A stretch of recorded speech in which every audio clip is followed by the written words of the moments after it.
Okay, Assalamualaikum and selamat sejahtera.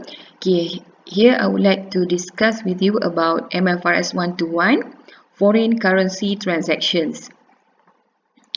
Okay, this is the coverage for this topic. Okay, first I'm going to explain about foreign currency transactions and relevant rate used. Okay, followed by computation on difference on exchange and its accounting treatment in the SOPO and SOPI, and last one to explain the disclosure requirement.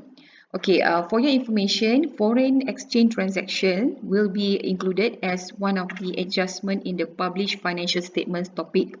Okay, so it will not be tested as a specific question in the final exam. Okay, foreign currency transactions, will arise when Malaysian companies, have transactions with foreign companies. Okay, for example, a Malaysian company might export to customers overseas, and that will give rise to revenue and accounts receivable in a foreign currency, or it might purchase imported goods from suppliers overseas, which will give rise to purchases and accounts payable in a foreign currency. Okay, since Malaysian companies have to fill the reporting requirement of our country, these transactions must be reported in the local currency. Okay, these are the examples of foreign currency transactions. Okay, so the examples include buying or selling of goods, rendering of services to foreign companies, borrowing from or lending funds to foreign banks, acquisition or disposal of non-current assets, and incurrence or settlements of liabilities. Okay, this is about the types of currency. Okay, there is a few types of currency. Okay, the first one is known as local currency. Okay, so local currency refers to the currency in which transactions are measured and recorded. Okay, so our local currency is RM. Okay, the second type of currency is the functional currency. Okay, it refers to the currency of the primary economic environment. Okay, so the local currency, our local currency is also the functional currency, for Malaysia. And then the third type of currency is the presentation currency. Okay, so this currency refers to the currency in which the financial statements are presented. Okay, so in Malaysia, the presentation currency, is also RM. Okay, since the Malaysian companies have to fill the reporting requirement, so the presentation currency for Malaysian companies must be in RM. Okay, alright. And then the last one is foreign currency. Okay, foreign currency is the currency other than the reporting currency. Okay, so the examples of foreign currency include the US dollar, euros, Japanese yen, pound sterling, South Korean won, and so on. Okay, this is about the types of exchange rates. Okay, basically there are two types of exchange rates. Okay, the first one is known as spot rate, and the second one is closing rate. Okay, spot rate is the exchange rate when a specific transaction takes place. Okay, and the closing rate, refers to the spot rate at the balance sheet date. Okay, or it refers to the spot rate at the end of financial year of a company. Alright. When does a company apply a spot rate?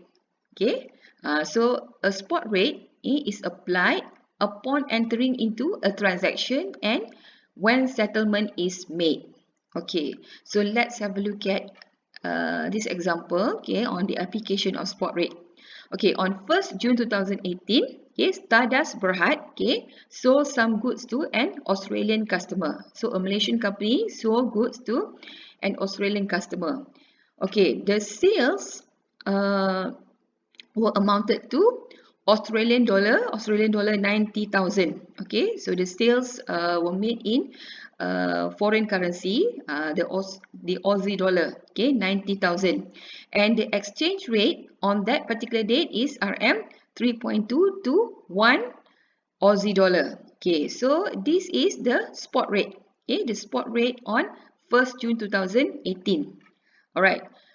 So the accounting treatment on 1st June 2018, okay, the sales and trade receivables will be translated applying the spot rate. Okay, the spot rate refers to this one. The exchange rate on 1st June 2018, that is RM 3.2 ringgit to 1 Aussie dollar, 1 Aussie dollar.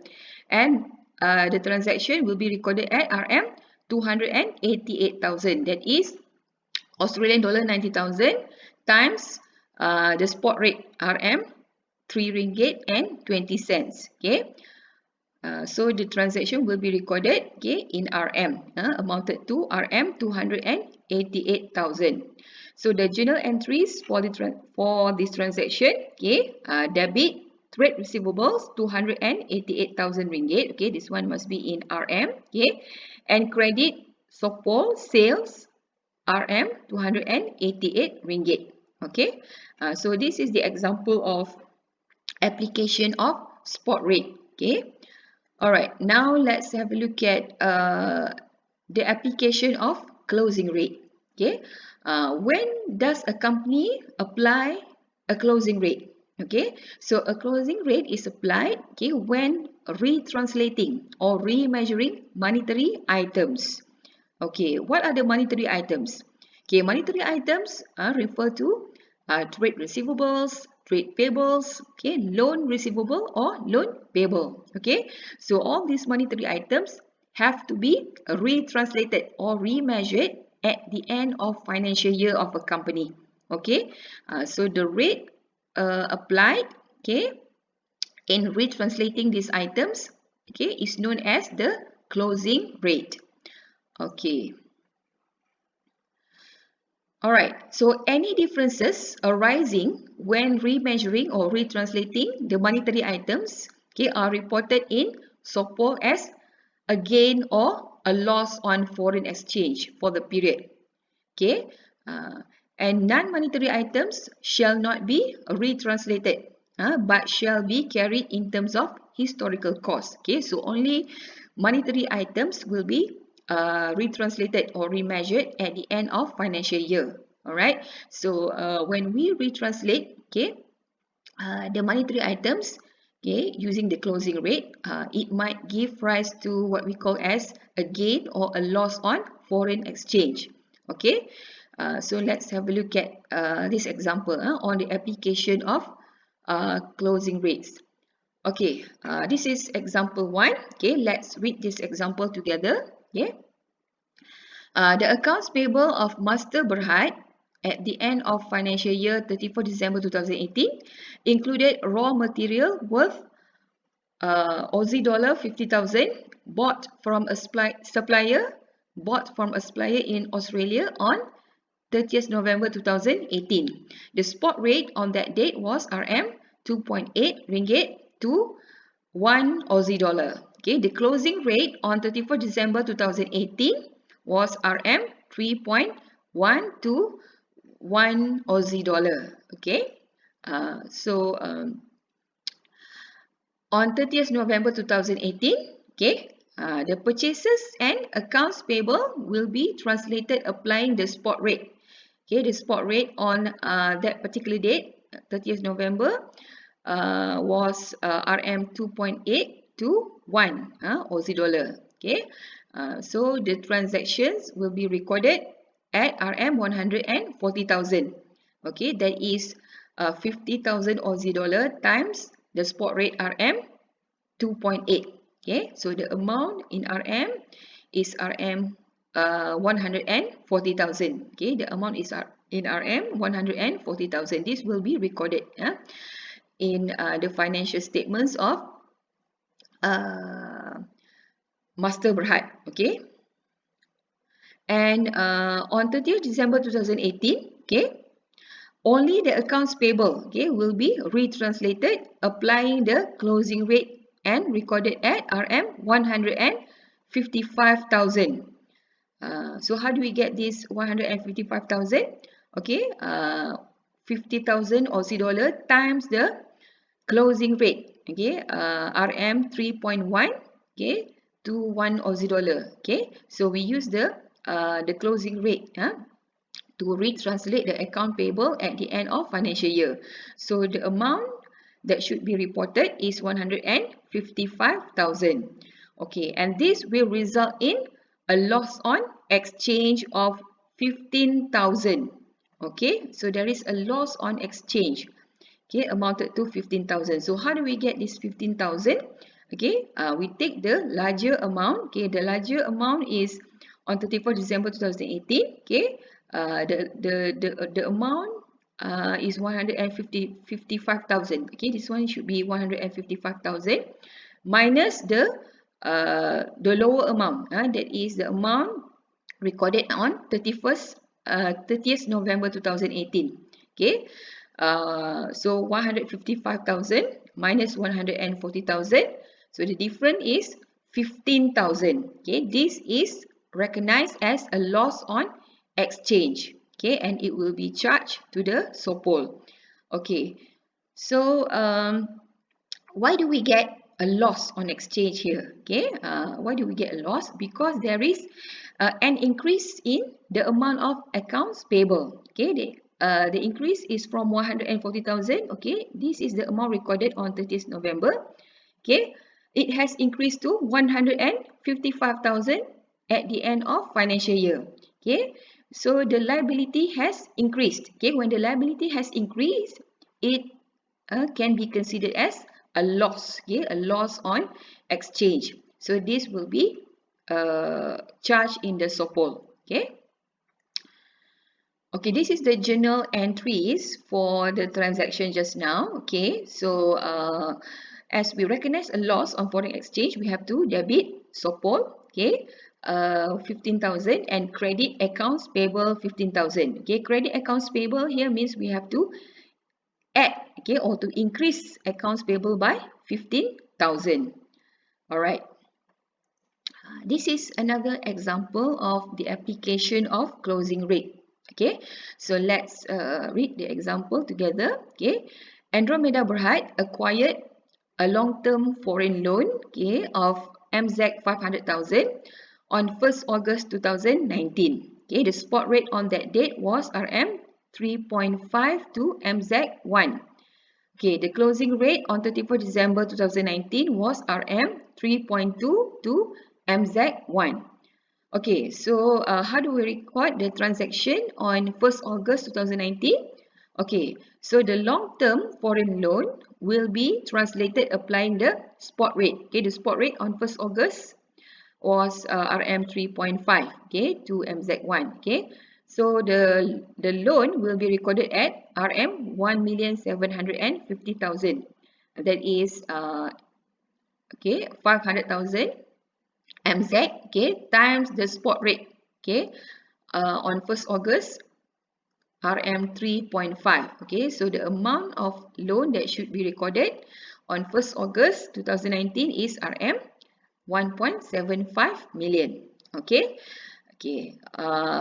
However, on 31st December 2019, that is at the end of financial year, okay, the long-term foreign loan has to be retranslated or remeasured using closing rate. Why? Because it is a monetary item. Okay, since the loan is a monetary item, it will have to be retranslated applying the closing rate, that is RM 3.2, yeah, to MZ1. Okay, and it will be recorded at 1.6 million. Okay, that is MZ 500,000 times the closing rate RM 3.2. Okay, so this is the amount that has to be recorded for the foreign loan at the end of financial year. Okay, so this will result in a gain on exchange of 150,000. Okay, so how do we get the amount of 150,000? Okay, we take the the higher amount, okay, that is the amount recorded on 1st August, okay, 1.75 million, okay, minus the lower amount, okay, 1.6 million, okay, 1.6 million is the amount of accounts payable, on 31st December, all right. So the difference is 150,000 and it is recognized as a gain on foreign exchange, okay, and it is to be credited to the SOPOL. Okay, so why do we get a gain on exchange in this transaction? That's because, okay, the amount of loan has decreased, okay, from 1.75 million on 1st August to 1.6 million only, okay, on 31st December. So when we translate the long-term loan at the end of the year, okay, the amount of the loan becomes lower, okay, compared to the previous one recorded.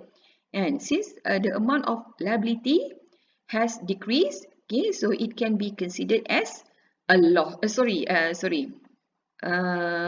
Since the amount of liability has decreased, so it can be considered as a gain on exchange.